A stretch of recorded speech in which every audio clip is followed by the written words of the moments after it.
Bon, nous, on va commencer. Donc, pour ceux qui sont avec nous, merci d'être avec nous pour le premier webinaire Catch and Think. On a beaucoup de chance de voir avec nous ce soir Dr. Jean-François Sherman, neurologue, spécialiste en France des commotions chez les sportifs et incontestablement le référent sur la commotion en France aujourd'hui. Bonsoir, Dr. Sherman. Est-ce que vous avez autre chose à rajouter Oh non, merci Bernard. Merci. Bon, bonsoir, merci d'être là. Ouais. Ensuite, on a notre invité, Thomas Bordès. Thomas est aujourd'hui un joueur de rugby professionnel et il finit son 4e année et dernière année pour son diplôme de kinésithérapeute. Et nous, on a beaucoup de chance de le voir dans notre équipe Catch and Think. Donc, bonsoir Thomas. Merci Brian, bonsoir à tous et à toutes. Bonsoir. Donc, en fait, je pensais que dès le début de ce webinaire, de vous expliquer un petit peu la méthode Catch and Think. Ensuite, on donnera la parole à Dr. Sherman qui nous expliquera ou décrire comment la méthode Catch and Think pourra éventuellement être utilisée pour dépister ou aider à soigner des commotions cérébrales. Après, on partira avec Thomas sur tout ce qui est les blessures de longue durée. Et si on a aussi un peu de temps à la fin, n'hésitez pas, pendant qu'on discute, d'envoyer vos questions et on essaie au moins de vous répondre à la fin de ce webinaire. Et si ce n'est pas pendant le webinaire, on reviendra vers vous avec grand plaisir par email ou par d'autres moyens. Donc, voilà, on va commencer sur... donc, important de vous expliquer qu'est-ce que c'est la méthode Catch and Think. Donc, on va commencer avec des outils. Donc, comme vous voyez, on a le ballon de rugby, le ballon de basket et le ballon de hand. Donc, on a sûrement la chance avec nous ce soir. On a un grand champion de handball qui est avec nous. Donc, pour ceux qui connaissent, c'est Semir Zouzo. Donc, merci Semir d'être avec nous et pour votre soutien. Donc, on va utiliser le ballon de rugby comme exemple. Donc, comme vous voyez sur tous les ballons, toutes les formes et les différents basket, hand et rugby, il y a 4 zones sur chaque ballon, chaque fois avec une couleur et, plus important, un pictogramme. Donc, comment ça fonctionne? C'est notre pouce est indicateur. Donc, quand j'attrape le ballon, automatiquement, mon pouce droite, si je suis droitier, gaucher, si je suis gaucher, il va toucher une zone sur le ballon. Donc, c'est le pictogramme ou le geste lié à cette couleur qui va m'indiquer ou dire quel geste je dois utiliser pour renvoyer le ballon.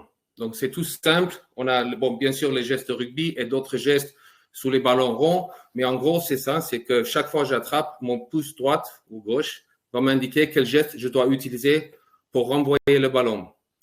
Donc, si ça vous dit, je vais juste commencer avec un petit partage d'écran où on va continuer un petit peu sur la méthode Catch and Think.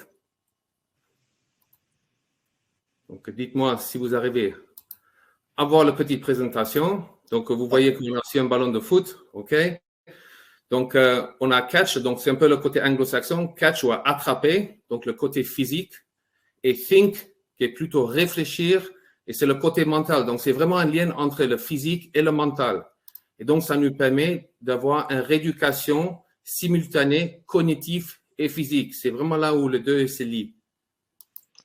On va passer aux prochaines explications, au schéma, là où vous voyez les outils d'entraînement qui sont les ballons. On s'appuie sur le fonctionnement naturel du cerveau. Donc, si vous regardez bien sur l'étape numéro 1, c'est une prise d'information par nos mémoires sensorielles. L'étape numéro 2, ce sera où on va analyser les informations dans la mémoire de travail. Une prise de décision où on va lier les différentes mémoires pour passer à l'action. Et ce qui est vachement important dans toutes ces étapes, c'est qu'on va utiliser un circuit de l'attention pour passer à une étape à l'autre. Et si jamais notre attention est interrompue pendant une de ces étapes, on ne peut pas boucler la boucle ou arrive à suivre les consignes qui sont données dans les différentes étapes qu'on a mis avec les ballons Catch and Think. Donc, la méthode est vraiment basée sur les capacités attentionnelles. Et pourquoi? On en discutera un petit peu plus tard dans le webinaire. Parce que l'attention est transversale dans toutes les fonctions cognitives que vous pouvez apercevoir sur la gauche de votre écran. Donc, on va discuter un petit peu plus sur ça. Et avec la méthode, on a donc les ballons avec les couleurs et les gestes. Et on a intégré des cônes de couleurs aussi. Donc ça, vous pouvez comprendre que la méthode part d'une tâche simple jusqu'à un niveau beaucoup plus complexe. Et c'est ça qui fait que la méthode Catch and Think peut être utile dans tout ce qui est entraînement cognitif. Brian, on est toujours sur la première diapo. Si tu peux, on est sur celle où il y a les ballons. D'accord. Merci Thomas pour ça.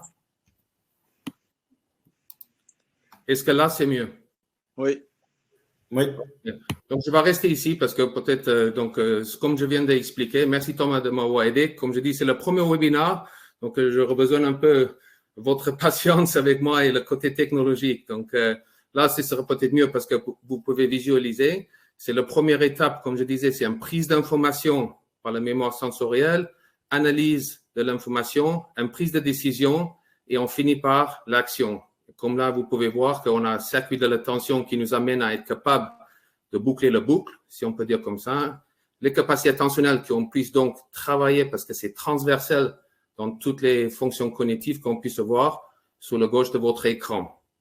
Donc, je veux juste finir, ce que je trouve vachement important de voir qu'est-ce que c'est un entraînement cognitif. Donc, la cognition est l'utilisation de processus mentaux conscients.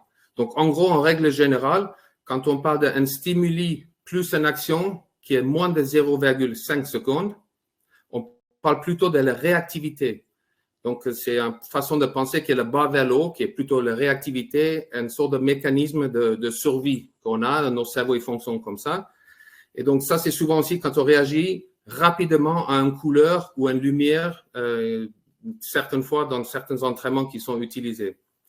Quand on passe à un stimuli plus une action qui est plus de 0,5%, on rentre dans ce qu'on appelle un entraînement cognitif, donc le haut vers le bas. C'est vraiment un processus, comme on a dit, mental ou dans le cerveau qui doit passer un processus pour analyser, pour prendre l'information, analyser, décider et passer à l'action.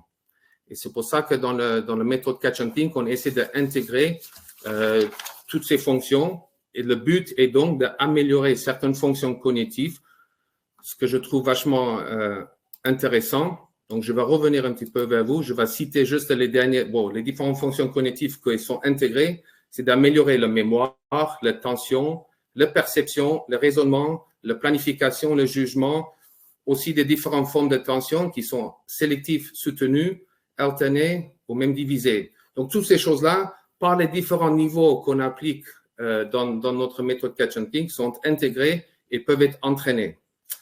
Donc, voilà un petit peu pour la première partie. Je voulais juste vous expliquer donc les outils et comment la méthode Catch and Think fonctionne un tout petit peu. Et on va donc passer avec le docteur Sherman, si ça vous dit, de nous parler un petit peu plus, un peu sur les commotions, où on peut trouver un lien avec ce fameux entraînement cognitif qu'on puisse appliquer.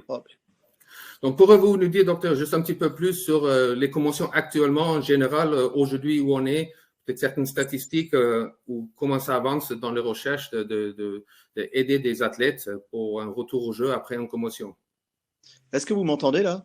Très, très bien, oui. Parce que là, j'ai l'impression que la vidéo ne marche pas. Vous me voyez bouger la tête ou pas, non? Pas du tout. Ah bon, super, d'accord. C'est bon, ok, génial.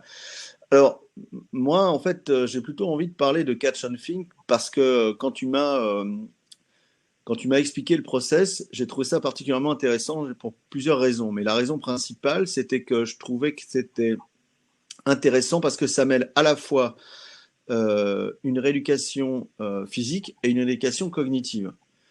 En fait, pour moi, c'est la première fois dans l'histoire de tous les outils qu'on peut avoir pour évaluer la mémoire et améliorer les performances cognitives, en fait, finalement, de trouver un procédé qui puisse jouer à la fois sur le physique et sur le cognitif. Et on sait actuellement qu'il y a beaucoup d'expériences qui montrent que si, par exemple, on fait trois séances de rééducation physique par semaine ou même de footing, d'aviron, n'importe quoi qui dure 30 à 40 minutes, on a une amélioration des performances cognitives, une amélioration de la mémoire, une diminution du risque de développer l'Alzheimer et une augmentation de la taille de l'hippocampe.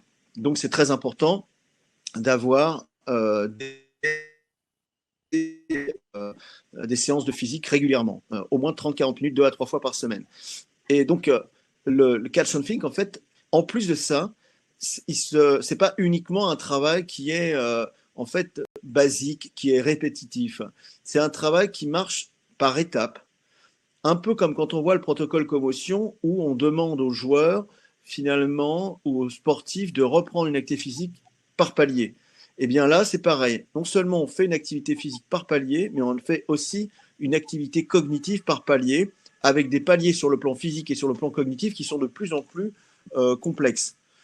Et sur le plan de l'attention, sur le plan de l'exécution, la planification, la mise en place des stratégies, c'est assez intéressant de se rendre compte que finalement, on peut calquer la reprise de l'activité physique réalisée par les kinés, par les préparateurs physiques après une commotion, et la reprise de catch and think et la prise en charge par catch and think avec les différentes étapes qui sont de plus en plus difficiles, autant sur le plan physique que sur le plan cognitif. Et ça me paraît vraiment passionnant.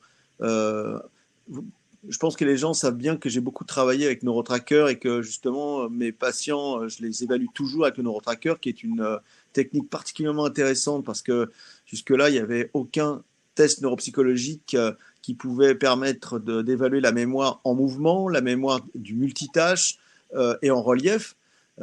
Mais là, c'est la première fois qu'on a un outil qui nous permet de mêler à la fois la rééducation physique et la rééducation cognitive. Et on peut carrément le faire sur le terrain et on peut le faire avec les préparateurs physiques, avec les kinés des équipes. Les gens peuvent le faire tout seuls. Je trouve ça assez exceptionnel et on peut le faire en Afrique comme on peut le faire au fin fond des Fidji. C'est ça qui m'a séduit dans cette technique. Après, il y a différentes manières de le faire. Je pense qu'on peut le faire d'emblée chez quelqu'un qui est commotionné. Et on voit comment il est mal au début et qu'il ne peut pas faire justement toutes les étapes physiques exactement comme lorsqu'on fait la préparation physique après une commotion. On demande d'un repos suffisant avec la reprise du vélo, puis ensuite du footing une fois qu'on est asymptomatique. Bah là, c'est pareil, on ne pourra pas commencer des étapes de catch and think importantes si on n'a pas déjà bien récupéré et que spontanément on est bien. Donc on va faire ces étapes de plus en plus progressivement, et on va aller du plus simple au plus dur très progressivement.